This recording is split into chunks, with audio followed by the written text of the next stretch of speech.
Bonjour à toutes et à tous, bienvenue dans l'école du futur, je suis ravie de vous retrouver. Au sommaire de cette émission, on ouvre avec notre focus. Certains inventent des outils, d'autres inventent des mondes. Lui a inventé celui dans lequel nous vivons tous aujourd'hui, inspirant au passage toute une génération d'informaticiens. C'est l'Internet avec un grand I, il s'appelle Louis Pouzin et c'est notre rôle modèle du jour dont le portrait est à découvrir dans un instant. Et puis, la question du jour, nos choix sont-ils vraiment encore nôtres? Dans un monde où les écrans, les algorithmes et désormais l'intelligence artificielle oriente ce que l'on voit, ce que l'on fait, ce que l'on désire, la question mérite d'être posée. Que devient alors notre capacité à réfléchir, à nous concentrer, à choisir et surtout à transmettre ces valeurs aux plus jeunes? Aujourd'hui, nous recevons Nicolas Hazard, auteur de « Je ne suis pas un algorithme » pour interroger l'impact de ces technologies sur nos comportements. Bonjour Nicolas. Bonjour. On en discute dans quelques minutes bien évidemment et ça sera juste après le focus. Aujourd'hui, Internet est un incontournable au quotidien. Il y a 50 ans, on n'en était qu'aux prémices. Les Américains avaient d'abord lancé ARPANET, un réseau qui n'a pas échappé à l'Institut national de recherche en informatique et en automatique, l'IRIA, qui, dans les années 70, a recruté l'ingénieur français en informatique Louis Pouzin pour en lancer une version française. Le portrait de ce pionnier est à découvrir tout de suite et c'est signé Xavier Terrade. Vincerf reconnaît que ses travaux l'ont inspiré pour l'élaboration du protocole de transport d'Internet TCP. Car en effet, l'ingénieur en informatique Louis Pouzin, né en 1931, a contribué dans les années 1970 au développement des réseaux à commutation de paquets, système précurseur d'Internet. Auparavant, l'ancien élève de Polytechnique avait travaillé dans les années 1950 pour la compagnie industrielle des téléphones et la société d'informatique Bull, alors qu'il a ensuite travaillé chez Météo France en 1969. Il a rendu visite aux universitaires en charge du réseau américain ARPANET.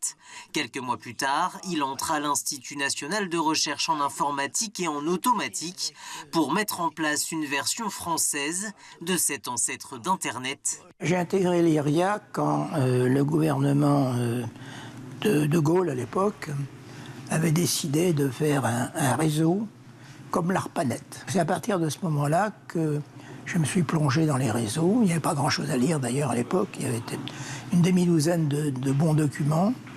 Et puis, il n'y a pas de machine. Ce réseau français s'appelait Cyclade. Louis Pouzin était chargé de mettre en place une communication pédagogique présentant le fonctionnement de ce réseau qui a permis de relier 25 ordinateurs en 1975. Il fallait déjà dégrossir le sujet pour que les gens puissent travailler avec les outils. C'est en même temps qu'on a écrit, on pourrait dire, je dirais pas le manuel, mais on a écrit le bouquin qui servait d'introduction à ce futur réseau. Et ça a été très réussi parce que, à l'époque, personne n'était capable de parler de réseau en dehors de gens assez avancés. C'est deux fascicules imprimés par l'IRIA qui étaient ce dont les gens pouvaient parler sans avoir besoin de connaissances techniques. L'ingénieur français n'est pas peu fier d'avoir retrouvé les mots qu'il avait écrits dans la bouche des dirigeants de l'époque. C'est ça qui a servi d'introduction au réseau en France. Au bout d'un an, je me suis aperçu que la plupart des gens qui parlaient au nom de l'État ou d'institutions racontaient ce qu'il y avait dans ce résumé, quoi. Sans jamais nous citer d'ailleurs.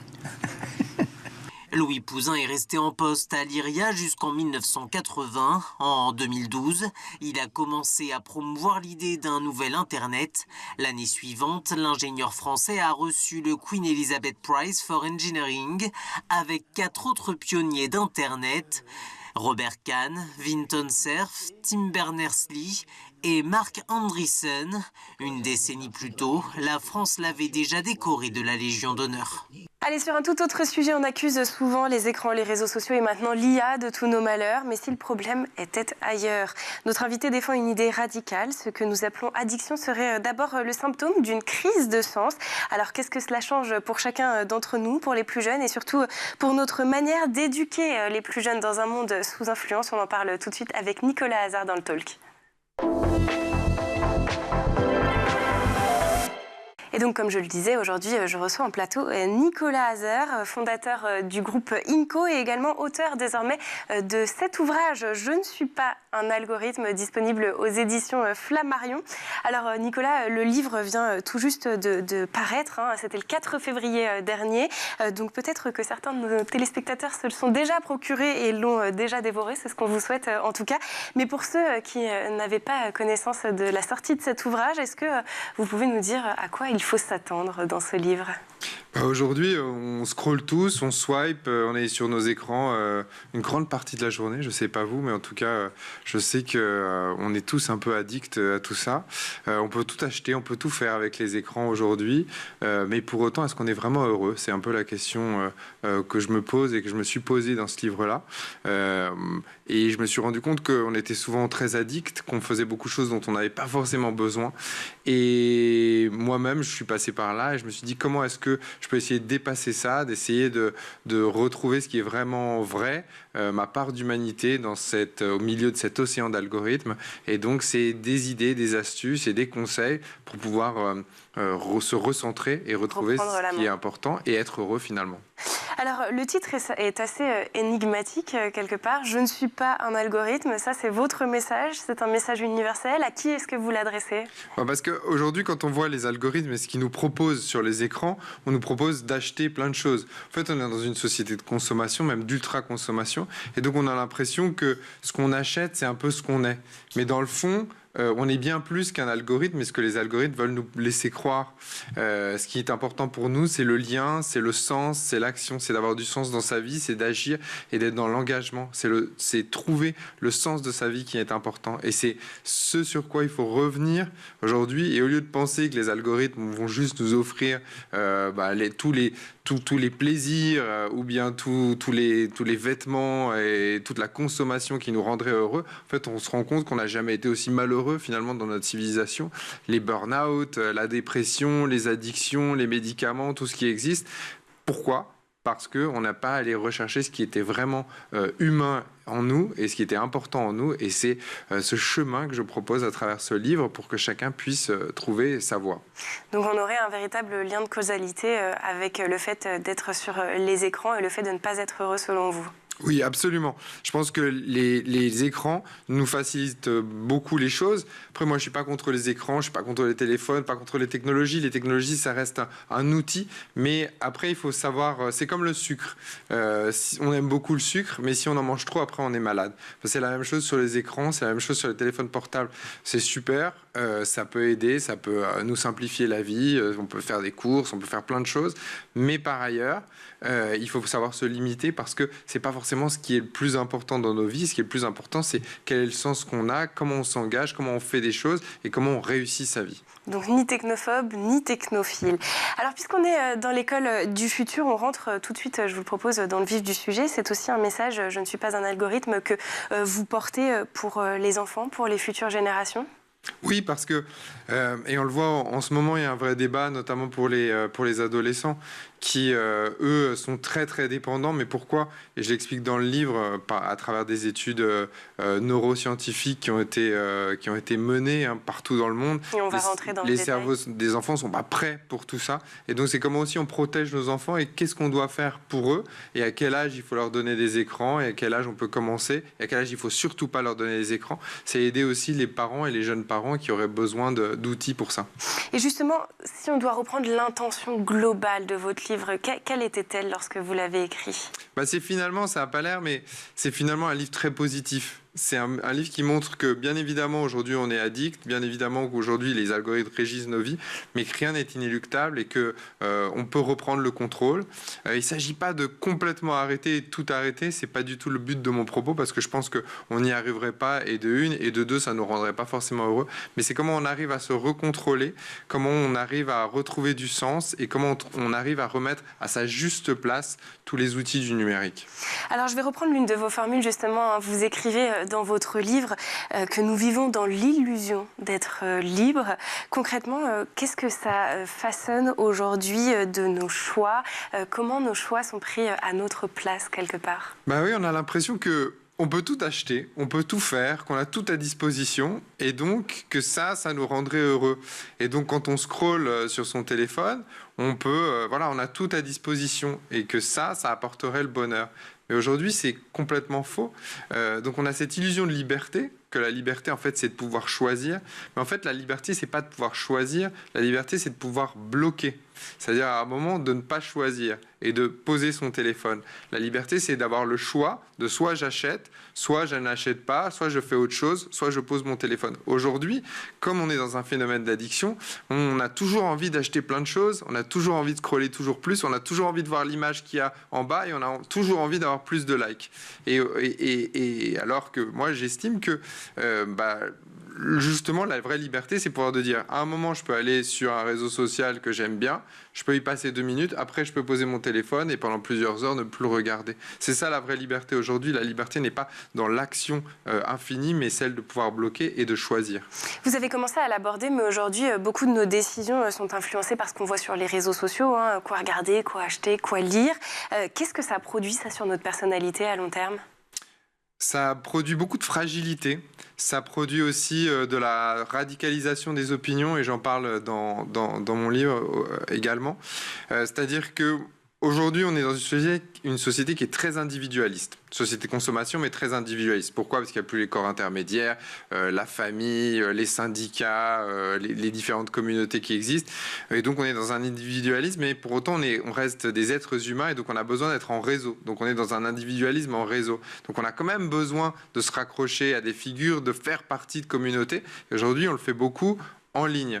Et c'est pour ça qu'on a ces influenceurs qui ont émergé en 10-15 ans, qui sont des espèces de figures tutélaires incroyables, qui nous dictent un petit peu ce qu'on a envie de, ce qu'on devrait faire, comme sport, comme maquillage, comme voilà, il y a plein d'influenceurs très, très différents. Et donc, on est revenu là-dessus. Et pour autant, du coup, on n'est qu'avec des gens qui nous ressemblent et qu'avec des gens de bulles et qui pensent comme nous. Et donc, du coup, tout ce qui est extérieur, finalement est perçu comme un peu ennemi ou comme faux, etc. Et donc, on est dans une société qui se radicalise de plus en plus, on le voit, où ce qu'on porte comme vêtements, ce qu'on mange, prend une place qui est beaucoup trop importante par rapport à la communauté nationale. Mais alors, est-ce qu'on peut encore parler de responsabilité individuelle, quand nos choix sont en permanence influencés ?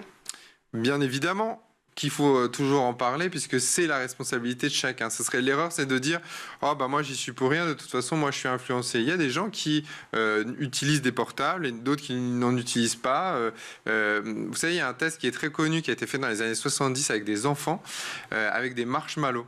En fait, on a mis des enfants de 5 ans devant un marshmallow et on leur dit si je quitte la pièce, donc ne le mange pas. Si je reviens et que tu ne l'as pas mangé, tu en auras 2. Et sinon, tu l'as mangé et tu as perdu le jeu. Et beaucoup d'enfants n'ont pas réussi à se contrôler et ont mangé le marshmallow. Et on a suivi ces enfants pendant 40, 50, 60 ans et on continue à les suivre. Et on se rend compte que ceux qui réussissent à se contrôler, c'est-à-dire ceux qui ont attendu et qui n'ont pas mangé le marshmallow, ont une vie qui est beaucoup plus heureuse, ont une espérance de vie qui est supérieure, ont moins de problèmes avec la justice. Et donc, on se rend compte que finalement, c'est une question de choix individuel aussi. Certes, on est influencé par nos désirs, par nos pulsions, mais c'est un vrai travail. Et c'est là où l'éducation, encore une fois, et c'est ça aussi pour l'école du futur, l'éducation est absolument fondamentale. On va y revenir sur cette question du marshmallow et de le fait que les enfants doivent apprendre justement à se contrôler.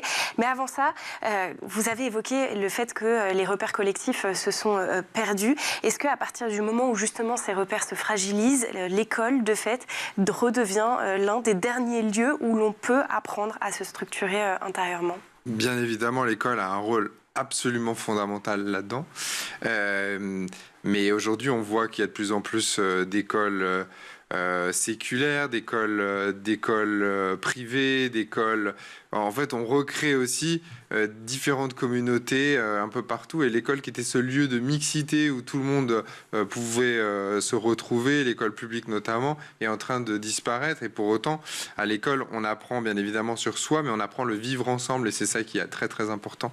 Et on voit aujourd'hui que tout ça se délite petit à petit, à l'image un petit peu de ce qui se passe sur les réseaux sociaux. Et les réseaux sociaux sont un accélérateur de tout ça. Pour autant, il reste peu de moments où justement on peut tous vivre ensemble, qu'on soit très très différents, confronter des opinions différentes, des classes sociologiques différentes, et on se rend compte que l'école ne joue plus ce vecteur-là. Pour autant, ça a un rôle fondamental. Et à titre individuel, à l'école, bien évidemment, on apprend tout ça, mais il y a aussi le rôle des parents qui est important, puisque c'est bien évidemment à l'école, mais c'est aussi à la maison qu'on doit faire ce travail. Bon, on va continuer à parler de cet ouvrage. Ça sera en seconde partie d'émission, mais d'abord, cap sur la planète tech. Images et vidéos, c'est le meilleur d'Internet. C'est la sélection de Dylan Kohler. Bring that ass back like a boom, boom, boom, boom.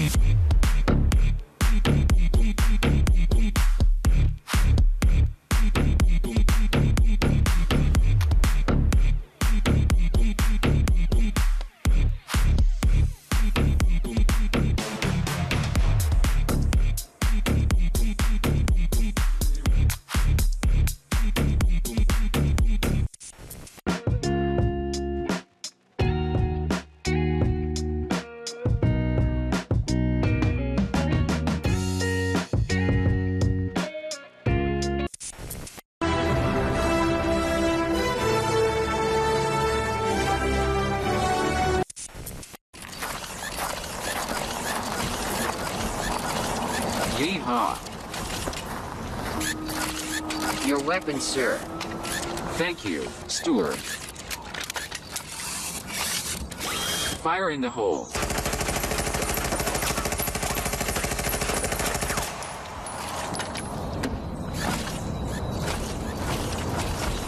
I'm alive. Awesome. Way to go. We did it, Steward.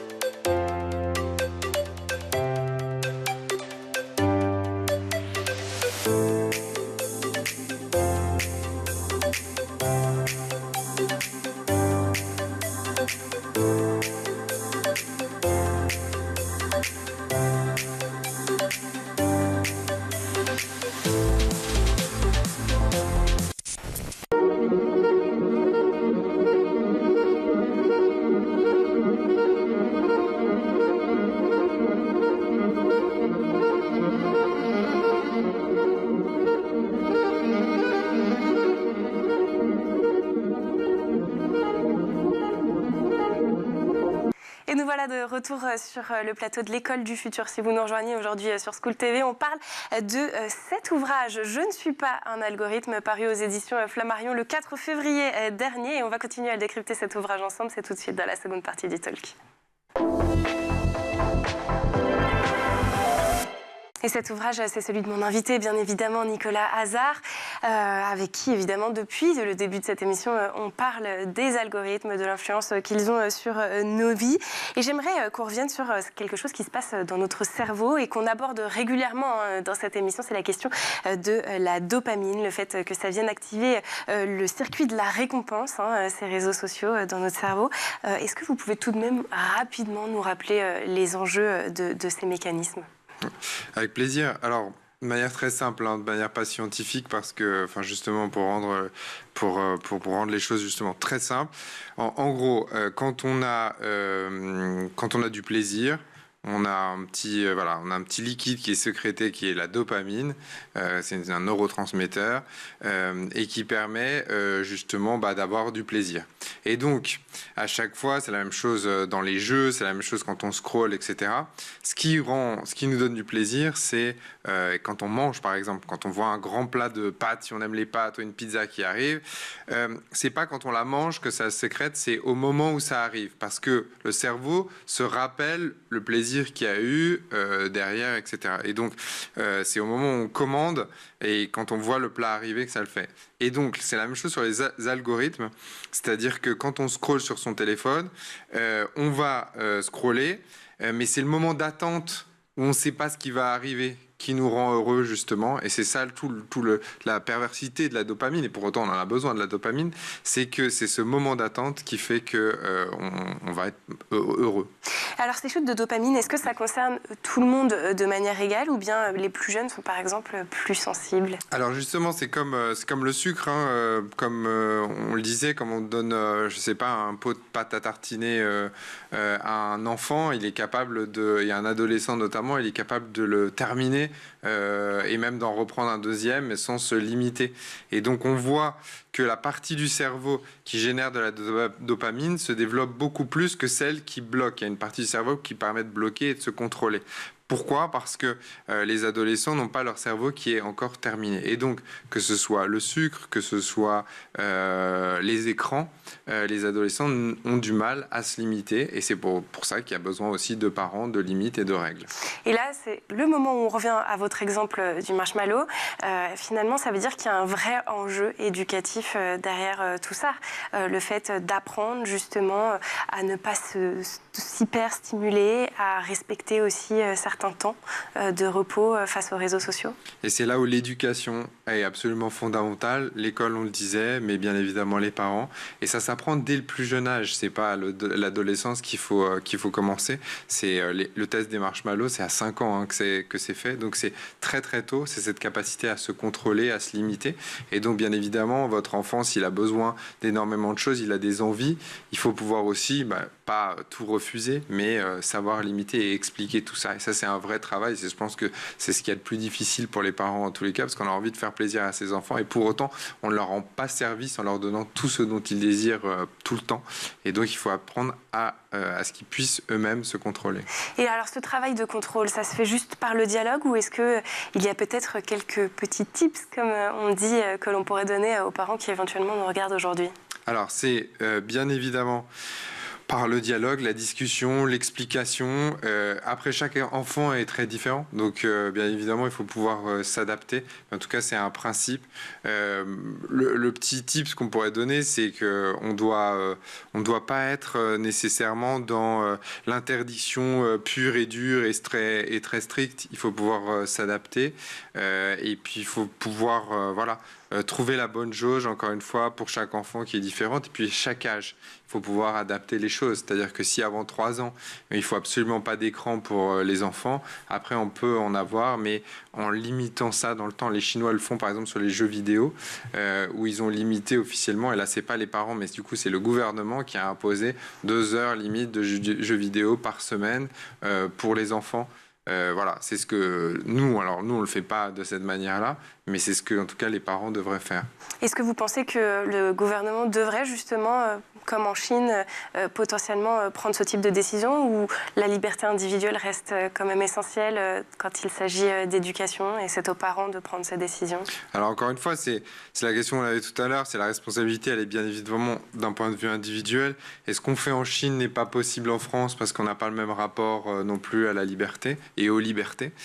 Donc bien évidemment, mais pour autant, c'est pas pour autant qu'il faut rien faire en France. Je pense que l'idée d'interdire les réseaux sociaux, moins de 16 ans notamment, l'idée aussi qui est portée par le gouvernement et qui est une bonne chose, l'idée d'interdire peut-être les téléphones portables aussi au collège, au lycée, voilà, ça c'est des bonnes mesures et donc il faut pas être non plus être naïf et être dupe. Il faut trouver le bon équilibre entre les deux. Alors il s'agit peut-être pas d'un contrôle fait par l'État, mais il s'agit pas non plus du laisser faire parce que on sait que quand on parle de laisser faire, c'est souvent les classes sociales les plus défavorisées qui ont le moins les outils et les clés pour réussir ces formations-là. Et donc, on a besoin aussi d'instaurer des règles par rapport à ça. Et c'est une question d'égalité des chances. Vous expliquez aussi que, et on le sait, l'hyperstimulation fragmente notre attention. Ça risque de changer in fine la capacité des enfants à apprendre?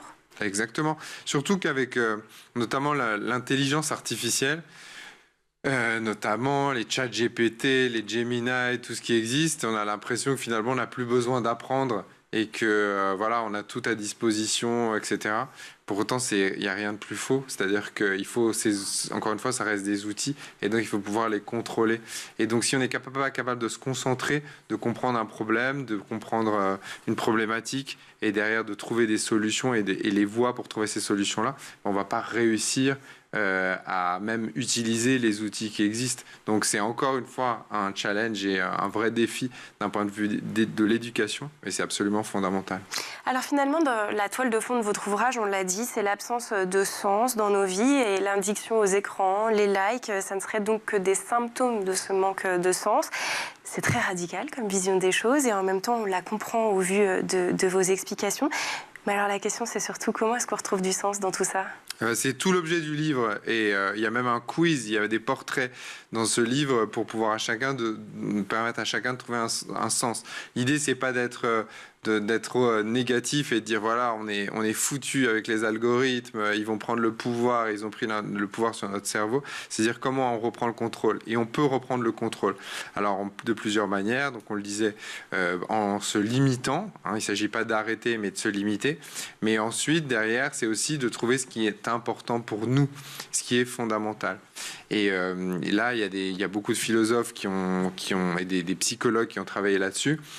Notamment quelqu'un que j'aime beaucoup qui s'appelle Frankl, qui est un rescapé des camps de concentration, qui a montré que les gens qui avaient survécu dans les camps de concentration étaient ceux qui avaient finalement réussi à trouver un sens dans ce qui n'en avait pas. Et c'est ça qui était fondamental. Il a inventé ce qu'on appelle la logothérapie, et c'est la thérapie pour aider les gens, pas par rapport à leur passé, mais par rapport à leur futur, et de retrouver ce qui est important pour eux. Il y a des petites astuces que je donne d'ailleurs dans le livre, par exemple d'écrire tous les jours et tous les matins, un peu quelque chose qui a vraiment du sens pour soi, quelque chose qui est vraiment important, une valeur qui est importante. Il y a une étude qui est intéressante, notamment d'une infirmière en soins palliatifs, qui est allée interroger des patients qui étaient très malades, enfin qui étaient en fin de vie, et elle a remis pendant toute sa carrière les phrases qui revenaient le plus souvent. C'est pourquoi j'ai pas fait quelque chose qui avait plus de sens dans ma vie, pourquoi j'ai travaillé autant, pourquoi je ne suis pas resté autant auprès de mes proches, etc. Je n'ai pas passé assez de temps. Et donc, c'est revenir par rapport à ça. Et il y a plein de formes, et je le décris dans le livre, d'action et d'engagement différents et de sens qu'on peut avoir.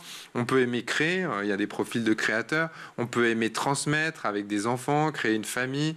On peut aimer donner du temps, faire du bénévolat. Il y a plein de formes. Et c'est ce que j'essaie de montrer. Et donc, chacun peut trouver un sens à sa vie. Et effectivement, vous distillez des petits conseils à la fin de chaque chapitre. Puisqu'on arrive sur la fin de cette émission, on va essayer de se projeter un petit peu. Si on ne fait rien, si on continue à confondre le plaisir, la performance, le bonheur, et à quoi elle va ressembler la génération qui va arriver ? En tous les cas, la génération qui va arriver a un défi énorme, enfin, ce qui est le défi de la planète, de l'écologie, le défi de la cohésion sociale. On voit qu'on est quand même dans une crise qui est assez polymorphe, et pour autant, on n'a jamais eu d'outils qui sont aussi formidables. L'intelligence artificielle, encore une fois, c'est un outil qui peut permettre de sauver le monde. On peut faire de la prévention santé, on peut faire de la formation de manière différente, on peut faire beaucoup de choses, et donc la génération qui arrive, elle a le choix, elle va avoir le choix. Et ce choix, c'est un choix de société. Quelle société elle veut ? Est-ce qu'elle veut une société où on consomme toujours plus, où on est toujours plus individualiste, ou est-ce qu'elle va utiliser toutes les technologies qui existent, tous ces outils-là, pour créer un monde qui soit plus inclusif et plus durable ? Et moi, je pense qu'elle va choisir la deuxième option, parce que finalement, c'est la seule qui est vraiment durable et qui permettra la survie de l'humanité à long terme. Donc finalement, ce qu'on retient de cet ouvrage, c'est que finalement, les réseaux sociaux, les écrans, c'est pas le diable non plus, et qu'il y a encore beaucoup d'espoir. C'est pas le diable si on sait comment s'en servir, si on sait comment l'utiliser. Ça peut être un outil, un levier qui est positif, mais encore une fois, c'est un choix de vie et c'est un choix de société. Et justement, pour vous aider peut-être à prendre ces choix de vie, on vous invite à lire cet ouvrage « Je ne suis pas un algorithme » paru aux éditions Flammarion le 4 février dernier. Merci beaucoup Nicolas Hazard d'avoir été avec nous sur ce plateau pour nous parler de votre ouvrage. Merci aussi aux équipes en régie qui font toujours un formidable travail, et à Lilian Brémond d'avoir produit cette émission. Et surtout, merci à vous, comme toujours, de nous suivre sur School TV. On se retrouve demain à 12h30, toujours avec beaucoup de plaisir. D'ici là, portez-vous bien.